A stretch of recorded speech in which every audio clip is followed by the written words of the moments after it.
여러분, 황혼 파산이 폭증한다. 사실일까요? 이 말은 여러분 사실입니다. 60대 이상 고령층의 파산 신청 비중입니다.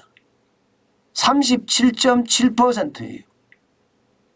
파산 신청을 하는 10명 중에 4명이 60대 이상 고령자라는 뜻입니다. 이것은 여러분, 저는 진짜 심각한 상황이라고 생각이 들어요. 60대 이상이라고 생각을 해보세요.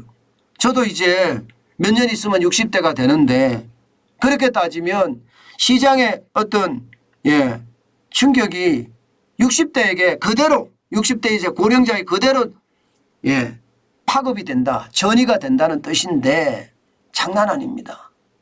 여러분, 이거 한번 보세요. 실질적인 지표가 나왔습니다.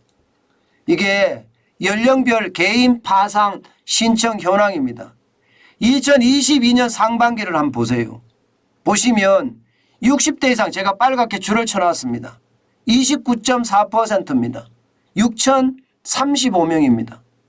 비중이 말입니다. 전체 100으로 봤을 때 비중이. 그리고 70대 이상, 여기는 8.3%입니다. 1,761명입니다. 상반기 전체에 2553명 중에 말입니다. 지금 거의 7,751명이 60대입니다. 7,751명.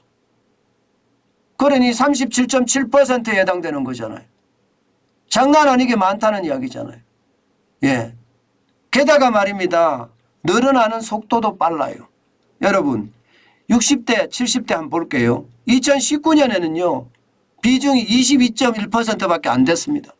근데 2020년에는 24.8%죠. 그리고 2021년에는 27.9%까지 늘어서 이게 심각하다 했는데 2022년에는 29.4%까지 늘었습니다. 60대만. 어디 그뿐입니까? 70대는요. 70대는 5.6%였던 것이 2019년에, 2020년에는 6.1%, 2021년에는 7.3%, 2022년에는 8.3%라는 거예요. 그러니까 70대도 개인 파산을 한다는 이야기예요. 개인 파산을. 여러분, 생각을 해보세요. 60대, 70대가 파산을 한다는 것은요, 자식들에게는 피눈물 나게 하는 이야기예요. 내 부모가 파산을 했다. 이것은요, 어쩌지 자불안석하는 게 자식입니다. 자식이 아무리 분가를 해서 잘 살고 있을지언정 자기 부모가 파산을 해서 지금 돈이 없다고 하면 얼마나 심각하고 얼마나 서글픈 일이겠습니까? 게다가 본인이 도와줄 수 있는 상황이 아니라면 더더욱 가슴이 아플 거예요. 더더욱. 그런데 그게 현실적으로 지금 일어나고 있다는 사실이에요. 황혼 파산이 너무 많으니까 자식들마저도 운다는 이야기가 나오는 거죠. 아직까지 말입니다.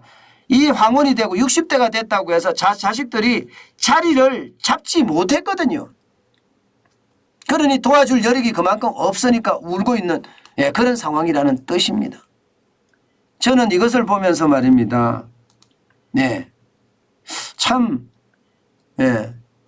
문재인 정부는 이게 자영업자나 혹은 젊은이들에게 못된 짓을 많이 했구나. 경제를 잃어버린 5년을 만들어 놨으니 얼마나 심각하겠습니까? 여러분, 이 도표만, 이 지표만 이런 게 아니에요. 이거 하나만 가지고 설명하면 또 섭하잖아요. 다른 지표도 한번 볼게요. 60대 이상 채무조정 확진자 현황입니다. 이게 진선미 의원실에서 나온 자료인데요. 2019년에 12,042건이었잖아요. 2020년에는 14,000건으로 늘어납니다. 14,210건입니다. 그리고 이게 2021년에는 15,000건으로 늘어납니다. 15,751건으로 폭증합니다. 여러분, 2019년 대비해 보면 지금 얼마나 늘었습니까? 적어도 적어도 말입니다. 3,700건이 더 늘었습니다. 3,700건. 채무조정 확정자가 말입니다. 그뿐만 아닙니다, 여러분. 예, 개인 파산 접수 현황도 보면 60대 이상입니다. 이게 2019년에는 12,606명이었습니다. 2020년에는 15,000명을 넘어섭니다. 15,570명입니다. 그리고 2021년에는 17,236명입니다. 무려 말입니다, 여러분. 2019년 대비해 보면 5,000명이나 늘었습니다. 5,000명이나. 그러니 황혼 파산이 얼마나 심각한 건지 여러분 보여주는 단적인 지표입니다, 이게. 예. 그만큼 말입니다. 대한민국엔 살기가 어렵다는 이야기예요.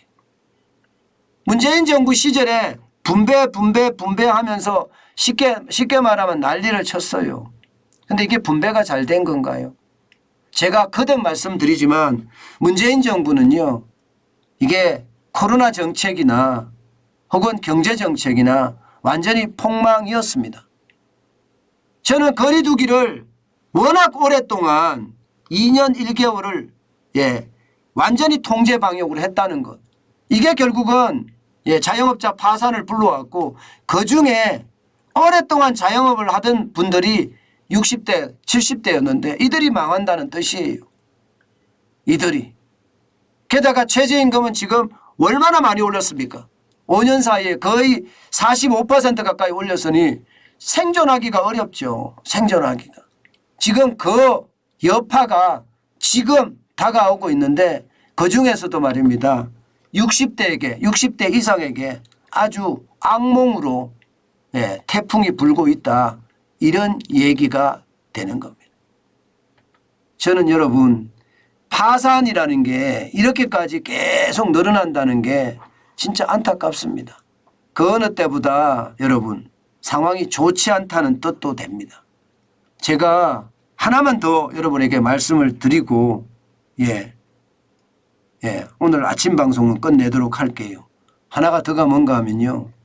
바로 연령별 개인 파산 신청이라고 해놨는데 전체를 한번 개를 보시면 2019년에 45,490건이었죠. 490명이었죠. 2020년에 보시다시피 52,280명입니다.